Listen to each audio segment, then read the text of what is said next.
Hello friends, my name is Vinny and you are watching The Hope Stories. And today's topic is how to earn money with your hobbies. Yes, this topic is very close to my heart. Why? Because मैं अपनी professional life में बहुत सारी ऐसी औरतों से मिली, ऐसे लड़कों से मिली जो हमेशा से कुछ करना चाहते थे बट समझ नहीं आ रहा कहाँ से शुरू करें। कुछ भी करने के लिए ज़िंदगी में मैं ये मानती हूँ कि आपके पास एक एक्शन प्लान ज़रूर होना चाहिए, तभी आप सक्सेसफुल हो सकते हैं जो भी आप करना चाहें। और अगर आप जो करना चाह रहे हैं वो अगर आपकी हॉबी है तो इससे अच्छा कॉम्बिनेशन कुछ नहीं हो सकता। फिर काम इतनी आसानी से हो जाते हैं कि पता ही नहीं चलता कि वो काम है। तो कुछ चीज़ें हैं जो मैं आपको सजेस्ट करना चाहूँगी अगर आप अपनी हॉबीज़ को अपने प्रोफेशन में बदलना चाहते हैं, which can get you a self independence and of course money, which is a power, which is very important power which we all want. But for this we have to take some actions which is very important. But first come first is जब हम thinking without action करते हैं, जब हम सालों सिर्फ सोचते रहते हैं कि हमें ये करना है, हमारे अंदर ये अच्छा है और हम जानते हैं कि अच्छा है लेकिन कुछ एक्शन नहीं लेते, that is not a right approach my friend. And action without thinking it is more dangerous. जब हम एकदम से कर देते हैं और हमारी तैयारी पूरी नहीं होती, that is also not a correct approach. So let's start the plan how we can execute our hobbies to make our profession. And I tell you, it is going to be a very good combination for all those who has that, desire to come out and do something. Because कहीं ना कहीं हम सब losers हैं, लेकिन winner वो ही बनता है जो मेहनत करता है। तो आपका रीज़न बहुत सॉलिड होना चाहिए। Find your solid reason. If you have a passion for anything, painting करने का, बच्चों को पढ़ाने का, केक बनाने का, वो कुछ भी हो सकता है, डांस करने का, वो पैशन आपके अंदर बहुत ज़रूरी है। अगर वो आपका रीज़न है तो आपका रीज़न सर्वाइवल भी हो सकता है। You want to help your family, you want to earn for your kids, you want to be self-independent. That is also a very, very, very solid reason. But you should have a solid reason to act for your action. And second point, which is very, very important, that is practice. Improvise your craft, whatever it is.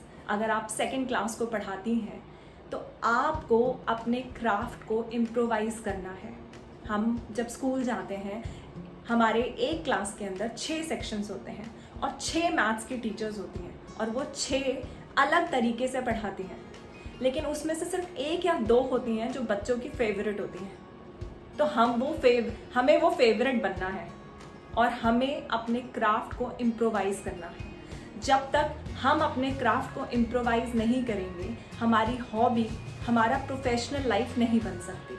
तो अपने craft पर काम कीजिए, दिन रात उसकी practice कीजिए और अपने आप को परफेक्शन तक लेके जाइए।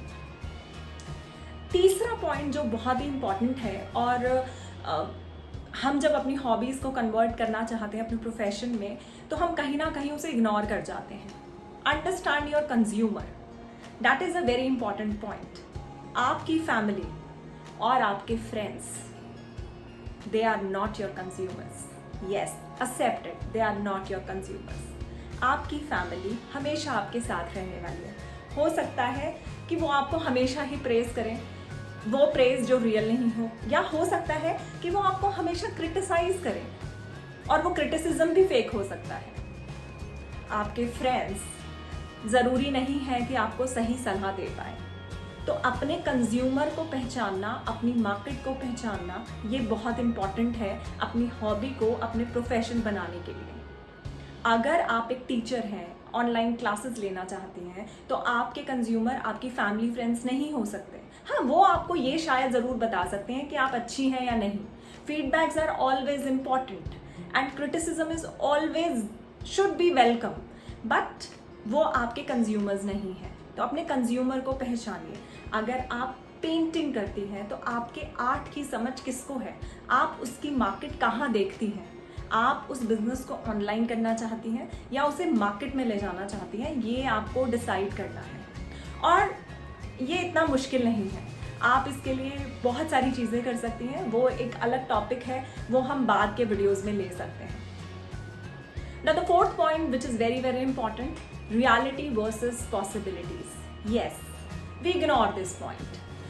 We don't understand what is reality, क्योंकि हम सबकी रियलिटी बिल्कुल अलग है। मेरी रियलिटी आपकी रियलिटी से अलग हो सकती है। मेरी अपनी कुछ लिमिटेशंस हो सकती हैं कि मैं सैटरडे संडे काम नहीं कर सकती हूँ, या मेरे घर में एक कोई बीमार ओल्ड एजड है जिनका मुझे ध्यान रखना है, और मेरी ये लिमिटेशंस हैं, मैं घर से बाहर निकल के काम नहीं कर सकती, मैं ऑनलाइन काम कर सकती हूँ। तो हम सबकी रियलिटी एक दूसरे से अलग है, तो हम किसी को कॉपी नहीं कर सकते। We all have our own journeys. Destination हमारी सेम हो सकती है, वो जर्नी हमेशा अलग अलग ही रहेगी। तो आपको अपनी रियलिटीज़ को समझना है और उन्हें अपनी पॉसिबिलिटीज़ में कन्वर्ट करना है कि आप कैसे अपनी रियलिटी को समझकर उसमें से पॉसिबिलिटी क्रिएट कर सकती हैं कि मैं 5 दिन काम करूँगी, मैं 3 दिन काम करूँगी, या मैं इस टाइम पीरियड में काम करूँगी। वो आपके लिए समझना ज़रूरी है, क्योंकि अब आपकी हॉबी आपका प्रोफेशन बनने जा रही है और प्रोफेशन में आपका कमिटमेंट इम्पॉर्टेंट है। और उसके बाद आता है the last and the time to take action, क्योंकि बातें हमने बहुत कर ली हैं और हमारा प्लान बिल्कुल रेडी है। तो अब हमें एक्शन लेना है।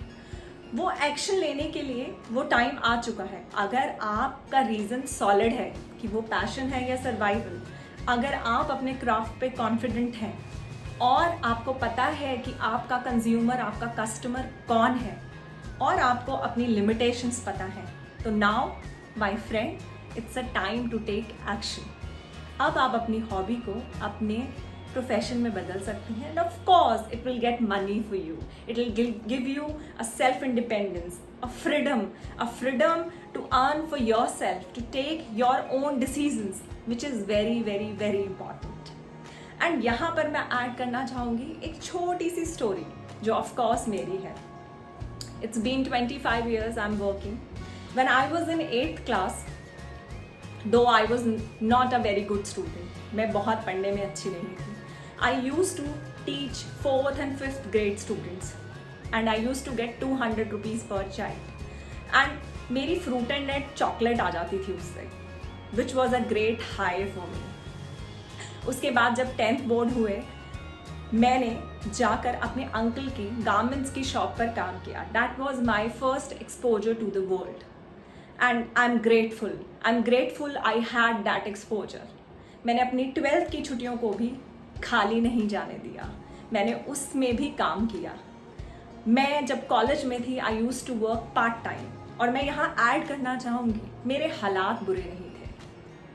हालात इतने अच्छे थे कि मेरे पापा मुझे बहुत अच्छे से खिला पिला रहे थे, मेरे सर पर छत थी और मेरे पास वो सब कुछ था जो मुझे चाहिए था। But I was always keen to work, I always wanted to learn, and that was the desire।